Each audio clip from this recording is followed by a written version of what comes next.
السلام عليكم ورحمة الله وبركاته. الحمد لله على إحسانه والشكر له على توفيقه وامتنانه والصلاة والسلام على رسوله أما بعد. مشاہدین اکرام، سورہ فاتحہ کی 5ویں آیت اللہ رب العالمین نے فرمایا ایاک نعبد و ایاک نستعین، کہ ہم تیری ہی عبادت کرتے ہیں اور تجھی سے مدد چاہتے ہیں۔ دوستو، اس آیت کریمہ کے اندر اللہ رب العالمین نے مفعول کو مقدم کیا ہے۔ اصل میں جملہ اس طرح سے ہے نعبدک و نستعینک، کہ ہم تیری عبادت کرتے ہیں اور تجھ سے مدد چاہتے ہیں، لیکن ایاک نعبد مفعول کو مقدم کیا گیا ہے، اور اس مقدم کرنے کا فائدہ یہ ہے کہ یہ حصر کا فائدہ دیتا ہے، یعنی عبادت ہم صرف اور صرف تیری ہی کرتے ہیں، تیرے علاوہ کسی اور کی عبادت نہیں کر سکتے۔ دوستو، عبادت کے معنی اور مفہوم کیا ہے؟ عبادت کے معنی یہ ہے کسی کو خوش کرنے کے لیے، کسی کو راضی کرنے کے لیے انتہائی عاجزی اور انکساری کے ساتھ اور اسی طرح سے مکمل خشوع کا اظہار کیا جائے۔ اسی طرح سے ایک اور تفسیر عبادت کی جاتی ہے کہ ہر ظاہری اور باطنی قول اور عمل جو اللہ رب العالمین کو راضی اور خوش کرنے کے لیے کیا جائے اسے عبادت کہا جاتا ہے۔ اور عبادت اللہ رب العالمین کے علاوہ کسی بھی کے لیے جائز اور درست نہیں ہے، چاہے کوئی انسان ہو، چاہے کوئی فرشتہ ہو، چاہے کوئی ولی ہو، چاہے کوئی پیر ہو، چاہے کوئی بزرگ ہو، اللہ رب العالمین کے علاوہ کسی اور کے لیے عبادت کرنا یہ اللہ رب العالمین کے ساتھ شرک ہے۔ اور دوستوں، میں آپ کو بتلاتا چلوں کہ اس آیت کے اندر گویا کہ بندہ اللہ رب العالمین کے سامنے توحید کا اقرار کرتا ہے، خاص طور پر توحید الوہیت۔ آپ جانتے ہیں کہ توحید کی 3 قسمیں ہیں۔ پہلی قسم توحید ربوبیت ہے۔ توحید ربوبیت کا مطلب یہ ہوتا ہے کہ آپ اللہ رب العالمین کو خالق و رازق اور اللہ رب العالمین کو مالک اور اسی طرح سے کائنات کا نظام چلانے والا سمجھیں۔ اور اس توحید کے قائل مشرکین بھی تھے، سوائے ملحدین اور زنادقہ کو چھوڑ کر کے اس توحید کے سبھی قائل ہیں۔ لیکن اس توحید کے ماننے سے ہماری اور آپ کی بخشش نہیں ہو سکتی ہے، بلکہ ضروری ہے کہ اس کے ساتھ ہی ساتھ ہم توحید الوہیت کو بھی مانیں۔ اور توحید الوہیت کا مطلب یہ ہوتا ہے کہ عبادت کی جتنی بھی قسمیں ہیں وہ اللہ رب العالمین کے لیے خاص کرتے ہیں۔ ایسا نہ ہو کہ آپ اللہ رب العالمین کو رازق مانیں، مالک مانیں، مدبر مانیں، خالق مانیں، لیکن اللہ رب العالمین کی عبادت میں کسی کو شریک ٹھہرائے۔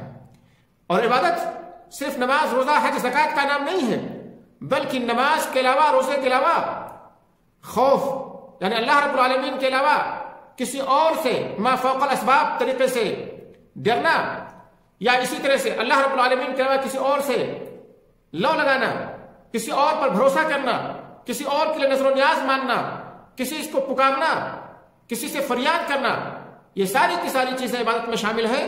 اور اگر اللہ رب العالمین کے علاوہ کسی اور کے لیے اس کو کیا جاتا ہے تو اللہ رب العالمین کی توحید الوہیت میں شرک ہوگا، اور انسان اس کی وجہ سے ہلاکت و بربادی کا شکار ہو جائے گا۔ دوستو، توحید کی تیسری قسم ہے توحید اسماء و صفات۔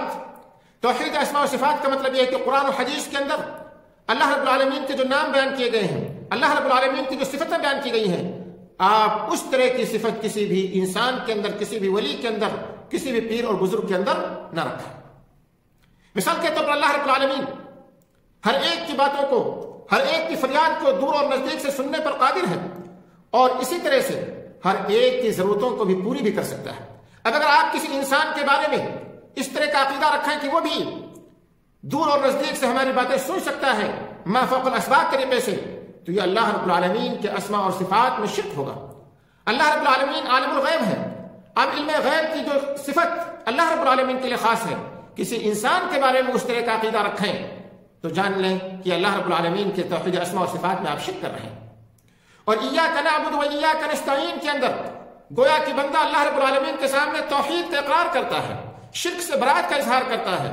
ایاک نعبد، اے اللہ ہم تیری ہی عبادت کرتے ہیں اور تجھی سے مدد چاہتے ہیں۔ دوستو، یہاں پر میں آپ حضرات کے سامنے بتاتا چلوں کہ استعانت کسی سے مدد طلب کرنا جائز ہے یا ناجائز۔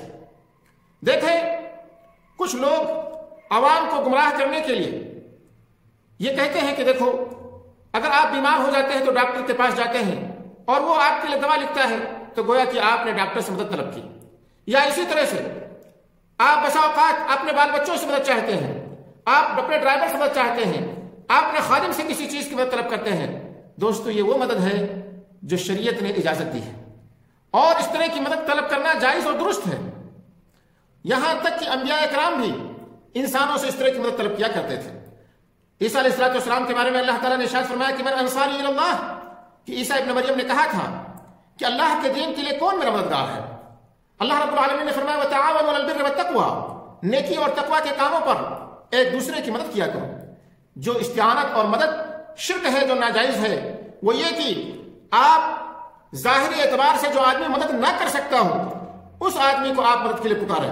مثال کے طور پر ایک آدمی فوت ہو چکا ہے, اس دنیا سے جا چکا ہے, اب آپ اس آدمی کو مدد کے لیے پکارتے ہیں تو یہ ما فوق الاسباب طریقے سے پکارنا ہے. یعنی جو آدمی ظاہری طور پر استطاعت اور طاقت نہیں رکھتا ہے اس کو آپ مدد کے لیے پکار رہے ہیں, اور اس طرح سے استعانت طلب کرنا کسی سے ناجائز ہے اور درست نہیں ہے. اسی طرح سے دوستو آج ہمارے ملکوں کے اندر آپ دیکھیں کس طرح سے لوگ توحید الوہیت کے اندر بگاڑ کا شکار ہو گئے, اور جو چیزیں اللہ رب العالمین کے لیے خاص تھی آج لوگوں نے دوسروں کے لیے کرنا شروع کر دیا ہے. آج لوگ دوسروں کے نام پر ذبیحے پیش کرتے ہیں, دوسروں کے نام پہ چڑھاوے چڑھاتے ہیں, اور اس کے بعد نماز میں ایاک نعبد و ایاک نستعین بھی پڑھتے ہیں. یقین جانیں یہ لوگ اپنے دعوے میں جھوٹے ہیں. اللہ رب العالمین کے سامنے تو اقرار کرتے ہیں اور اس کے بعد اپنے عمل سے ثابت کرتے ہیں کہ یقیناً ہم اللہ رب العالمین کی ہی صرف عبادت نہیں کرتے ہیں بلکہ دوسروں کی بھی ہم عبادت کرتے ہیں. ایاک نعبد و ایاک نستعین, اللہ ہم تیری ہی عبادت کرتے ہیں اور تجھی سے مدد چاہتے ہیں. اس کے بعد اللہ تعالیٰ نے ارشاد فرمایا اہدنا الصراط المستقیم, کہ آپ یہ دعا مانگیں کہ اللہ ہمیں سیدھی اور سچی راہ دکھلا دے. دوستو آپ دیکھیں یہ دعائیہ کلمہ ہے. دعا کرنے سے پہلے ہم اور آپ کو حمد و ثنا سکھلائی گئی. الحمدللہ رب العالمین الرحمن الرحیم مالک یوم الدین, یہ سب کے سب کیا ہے اللہ رب العالمین کی حمد و ثنا ہے. اور پھر اس کے بعد آپ اللہ رب العالمین کے سامنے اب اپنی ضرورت کو اور اپنے مومن بھائیوں کی ضرورت کو پیش کر رہے ہیں کہ الہ العالمین ہمیں سیدھی راستے پر دکھلا دے. اور یہ وہ لطیف اور عمدہ اسلوب ہے جو مقصود کو پانے کے لیے اللہ رب العالمین نے ہمیں اور آپ کو سکھلایا ہے, کیونکہ اس اسلوب کو اپنا کر کے انسان کامیاب اور کامرا ہو سکتا ہے. اللہ تعالیٰ نے مانگنے کے کئی اصول اور ضوابط یا کئی اسلوب بیان کیے ہیں. مثال کے طور پر بسا اوقات بندہ صرف اور صرف اپنی ضرورت اللہ رب العالمین کے سامنے پیش کرے, جیسا کہ موسیٰ علیہ السلام نے بیان کیا تھا رب انی لما انزلت الی من خیر فقیر, اے میرے پروردگار بے شک میں اس کا محتاج ہوں جو تو نے مجھ پر نازل فرمائی ہے.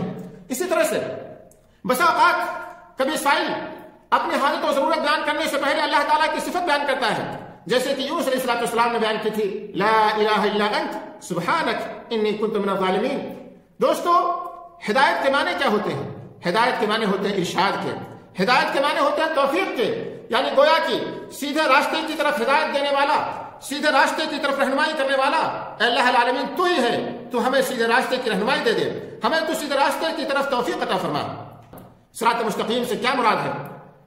حافظ ابن جریر رحمۃ اللہ علیہ کہتے ہیں کہ صراط مستقیم اس صاف اور واضح راستے کو کہتے ہیں جو کہیں سے ٹیڑھا نہ ہو. اور اسی طرح سے آیت کریمہ میں صراط مستقیم سے مراد اسلام ہے, یعنی ہمیں اسلام کے راستے پر چلا اور جو سیدھا راستہ ہے اس راستے پر ہماری رہنمائی فرما. دوستو ایک سوال یہاں پر یہ پیدا ہوتا ہے کہ بندہ جب نماز کے اندر ہوتا ہے اور نماز کے اندر گویا کہ وہ اللہ کی عبادت میں مشغول ہوتا ہے, اور اس موقع پر یہ کہنا کہ اہدنا الصراط المستقیم, کہ اللہ تمہیں سیدھے راستے پر دکھلا دے یا سیدھے راستے پر چلا, حالانکہ وہ سیدھے راستے پر بر وقت ہے. اور اس موقع پر پھر یہ دعا کرنے کا کیوں حکم دیا گیا ہے؟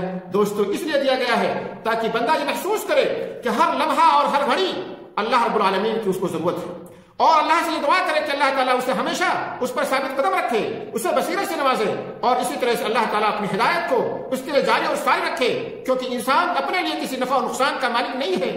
انسان کے بس میں کچھ نہیں ہے, جو اللہ رب العالمین چاہے گا وہی ہوگا. اس لیے بندے کو ہمیشہ اللہ رب العالمین سے ہدایت کی دعا مانگتے رہنا چاہیے, اور اسی طرح سے ثابت قدمی کا سوال اللہ رب العالمین سے کرتے رہنا چاہیے. پھر صراط مستقیم کے بارے میں فرمایا کہ صراط مستقیم کیا ہے؟ کہ صراط الذین انعمت علیہم غیر المغضوب علیہم ولا الضالین, اللہ ان لوگوں کی راہ پر چلا جن پر تو نے انعام کیا ہے, ان کی راہ پر نہ چلا جن پر تو نے اپنا غضب نازل کیا ہے, اور نہ ہی ان لوگوں کے راستے پر چلا جو گمراہ ہو چکے ہیں. دوستو صراط الذین انعمت علیہم، ان لوگوں کے راستے پر جن پر تم نے انعام نازل کیا ہے۔ اللہ رب العالمین نے کن کے اوپر انعام نازل کیا ہے؟ سورہ نساء کے اندر اس کا ذکر کیا کہ وَمَن يُطِعِ اللَّهَ وَالرَّسُولَ فَأُولَٰئِكَ مَعَ الَّذِينَ أَنْعَمَ اللَّهُ عَلَيْهِم مِّنَ النَّبِيِّينَ وَالصِّدِّيقِينَ وَالشُّهَدَاءِ وَالصَّالِحِينَ وَحَسُنَ أُولَٰئِكَ رَفِيقًا، اور جو لوگ اللہ اور اس کے رسول کی اطاعت کرتے ہیں وہ قیامت کے روز ان لوگوں کے ساتھ ہوں گے جن پر اللہ نے بڑا فضل کیا ہے، یعنی انبیاء کے ساتھ، صدیقین کے ساتھ، شہداء کے ساتھ اور نیک لوگوں کے ساتھ۔ گویا کہ جن پر اللہ رب العالمین نے نازل کیا ہے، اور وہ کون لوگوں کا راستہ ہے؟ صدیقین، شہداء، صالحین اور اسی طرح سے نیک لوگوں، اور انہی لوگوں کے راستے پر ہمیں بھی چلنے کی توفیق اللہ رب العالمین سے مانگنی چاہیے۔ اس کے بعد فرمایا غیر المغضوب علیہم، ان لوگوں کے راستے پر نہ چلا جن پر تیرا غضب نازل ہوا ہے۔ کن پر اللہ رب العالمین کا غضب نازل ہوا ہے؟ وہ یہود ہیں۔ اور کہا ان لوگوں کے راستے پر نہ چلا جن کو تم نے گمراہ کیا ہے یا جو راہ راستے سے بھٹک گئے ہیں، یعنی نصارہ۔ یعنی ہمیں دعا کرنا چاہیے کہ اللہ تعالیٰ ہمیں یہود و نصارہ کے نقش قدم پر چلنے سے بچا۔ ابن ابی حاتم رحمۃ اللہ علیہ کہتے ہیں کہ مفسرین کے درمیان اس میں کوئی اختلاف نہیں ہے کہ غیر المغضوب علیہم سے مراد یہود ہیں اور والضالین سے مراد نصارہ ہیں۔ دوستو، ہمیں اور آپ کو ہمیشہ اللہ رب العالمین سے یہ دعا کرتے رہنا چاہیے، یہ یہودیوں کے نقش قدم سے ہمیں بچنے کی اور ان کے راستے پر چلنے سے اجتناب کرنا چاہیے۔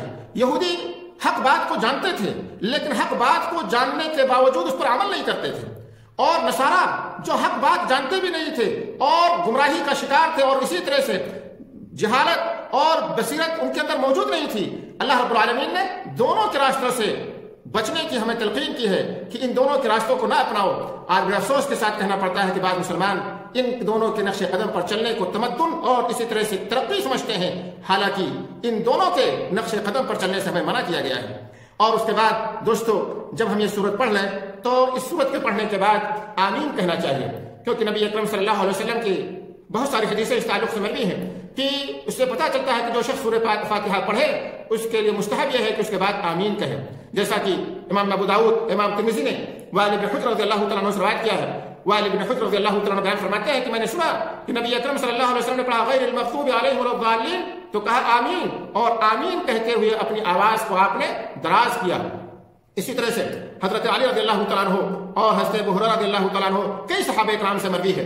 حضرت ابو ہریرہ رضی اللہ تعالیٰ عنہ سے روایت ہے کہ نبی اکرم صلی اللہ علیہ وسلم الظالم کہتے تو آمین کہتے، یہاں تک کہ آپ کے ساتھ ملنے والی پہلی صف والے اسے سن لیا کرتے تھے۔ اسی طرح سے بعض روایتوں میں آتا ہے کہ اتنی زور سے صحابہ کرام آمین کہا کرتے تھے کہ مسجد گونج اٹھتی تھی۔ تو دوستو، انسان چاہے اکیلا نماز پڑھ رہا ہو، چاہے امام ہو، چاہے مقتدی ہو، اس کو آمین کہنا چاہیے، کیونکہ صحیح بخاری اور صحیح مسلم کے اندر حضرت ابو ہریرہ رضی اللہ تعالیٰ عنہ سے روایت ہے کہ نبی اکرم صلی اللہ علیہ وسلم نے ارشاد فرمایا اذا امن الامام فامنوا فانه من وافق تامینه تامین الملائکہ غفر له ما تقدم من ذنبه، کہ جب امام آمین کہے تو تم بھی آمین کہو، کیونکہ جس کی آمین فرشتوں کی آمین سے مل گئی تو اس کے تمام پچھلے گناہ معاف کر دیے جاتے ہیں۔ اسی طرح صحیح مسلم کے ایک روایت میں نبی اکرم صلی اللہ علیہ وسلم نے فرمایا اذا قال احدكم في الصلاه آمين والملائكه في السماء آمين فوافقت احداهما الاخرى غفر له ما تقدم من ذنبه، کہ جب تم میں سے کوئی نماز میں آمین کہے اور فرشتے آسمان میں آمین کہیں اور ان دونوں میں سے ایک کی دوسرے سے آمین مل جائے تو اس کے تمام سابقہ گناہ معاف کر دیے جاتے ہیں۔ دوستو، فرشتوں کے ساتھ آمین کے مل جانے کا مطلب کیا ہے؟ اس کا مطلب یہ ہے کہ دونوں کے آمین کہنے کا ایک ہی وقت، ایک معنی یہ ہے، یا یہ کہ قبولیت کے اعتبار سے دونوں کے آمین مل جائے، یا یہ کہ صفت اخلاص کے اعتبار سے دونوں کے آمین مل جائے۔ آمین کا معنی کیا ہے دوستو؟ آمین کا معنی یہ ہے کہ لا تخیب رجاءنا، اللہ ہمیں نامراد نہ کرنا، یا اسی طرح سے اللہم استجب لنا، اللہ ہماری دعا کو قبول فرما لے۔ اللہ رب العالمین سے دعا ہے کہ الہ العالمین ہمیں اور آپ کو اس سورت کے معنی اور مفہوم پر عمل کرنے کی توفیق عطا فرمائے اور اس کے مطابق زندگی گزارنے کی توفیق عطا فرمائے۔